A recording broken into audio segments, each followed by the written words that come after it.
The big question at one of America's most vital public health institutions this morning, who's in charge? CDC Director Susan Manaras has been fired less than a month after she was sworn in. The White House says Manaras is not aligned with the president's agenda of making America healthy again. Her lawyers accuse Health and Human Services Secretary Robert F. Kennedy Jr. of, quote, weaponizing public health for political gain and putting millions of American lives at risk. A person familiar with the situation tells CNN that she clashed with Kennedy over vaccine policies and also his plans to share research that could draw links between immunizations and autism. Here's Manaras at her confirmation hearing just 2 months ago. Vaccines absolutely save lives. And if I'm confirmed as a CDC director, I commit to making sure that we continue to prioritize vaccine availability. The FDA has, in the production of the COVID-19 vaccine, had approved the mRNA vaccines as safe and had demonstrated efficacy associated with them. 3 other top CDC officials are also out after raising the same concerns on vaccines. Joining me now in the group chat, Betsy Klein, senior White House reporter, Xochitl Hinojosa, former Justice Department official, and Mike Dubke, former Trump White House communications director. So, Betsy, since this is kind of out of the Trump administration, out of the White House, can you talk to me about this clash? In the hearings, she spoke highly of Trump. She talked about her ability to follow the kind of typical protocols that are medically recommended. So why did this fall apart? I think ultimately it was a clash between her and Robert F. Kennedy Jr. over this issue of a number of staffers that he wanted her to let go. And because he didn't agree with them on a number of issues like vaccines, like HIV prevention, other topics, and she stood up for them, we are told in one of those meetings, and it just wasn't able to, she wasn't able to break through. The White House ultimately firing her late last night. But I think what this really underscores to me is how loyalty is prized over expertise in Trump 1, Trump 2 compared to Trump 1. Yeah, and we know there's some changes to, there's a official merit hiring memo out that's like, this is how we are going to look at applicants to federal jobs going forward. Here are some questions we want to ask you. And one of them is just like, can you do what this White House wants? Can you follow the agenda of the president? Can you guys, I don't know, help me understand how that background comes into play here? Jobs that are not supposed to be political. Yeah, I think that what Trump learned from his first term and his second term is that he needed people around him at all levels, not just the political appointees, but the career officials within agencies to be loyal to carry out the president's agenda. And he learned that very quickly. And that's why on day one, you had mass firings at the FBI, you had the Justice Department. You're seeing what's happening now at HHS when they don't agree on vaccines or other science-based research. And so you see it across the board. You saw it at the Fed recently, where he wants lower interest rates.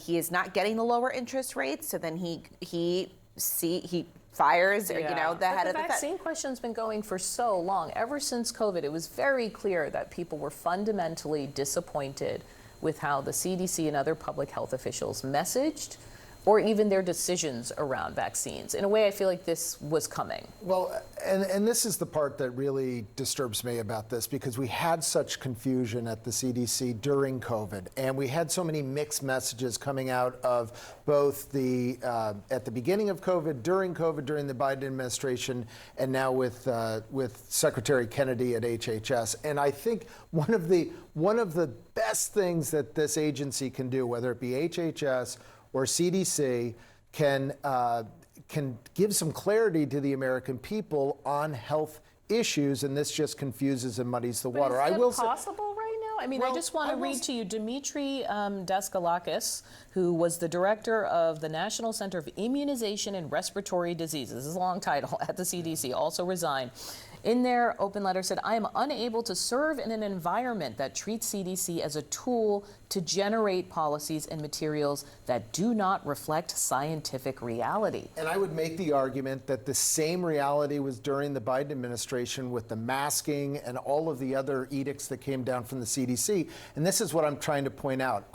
As somebody like stuck in the middle of from the Biden administration to the Kennedys, ruling over the CDC, I think we've got this level of confusion that is hurtful for the American people. To your point about Trump 1.0 to 2.0, I think you're absolutely correct. Those were hard lessons learned in Trump 1.0, that whether you want to call it the deep state or the bureaucratic state or whatever you want to call it, a lot of the things that we tried to accomplish in 1.0 were stymied by career bureaucrats. And when they came in to 2.0, they definitely wanted to root that out. Unfortunately, I think that's fine. It's I think one of the several questions I have, agencies, is there any but not at the scenario CDC. where a person is there any scenario where expertise counters policy ideas and goals? Yes. Like, is there a literal benchmark that's like, there's a thing, it's raining. Like, it's not a bureaucratic pushback to be like, it's raining. And so these questions around vaccines, masks, I really understand what you're saying. But these people are resigning because they're like, what? Like, how I need help. Well, I'm trying to answer your question. I Yeah. think you and I are in violent agreement here about around health policy. Yeah, I but I think meant when it comes pushback. to- You were talking about the experience of Well, look, my bureaucratic pushback. personal experience with the president was that he enjoys that level of argument, that pushback. I did not have a incident with him, at least personally, in which we argued, but it at the end of the day, this is and I've said this very often, this is a chief executive that likes dissent and likes hearing both sides of the argument. My concern here is just really focused on the CDC and focused on HHS. And I think we've got a situation where the White House was probably forced to make a decision between Kennedy and the leadership of the Yes. CDC, and they made their decision. That's what Well, we. but I also think that when it comes to the career professionals, there's a reason why they're in these agencies, and it's to be a check on the political appointees. You don't want every decision coming out of the federal government to be a political one.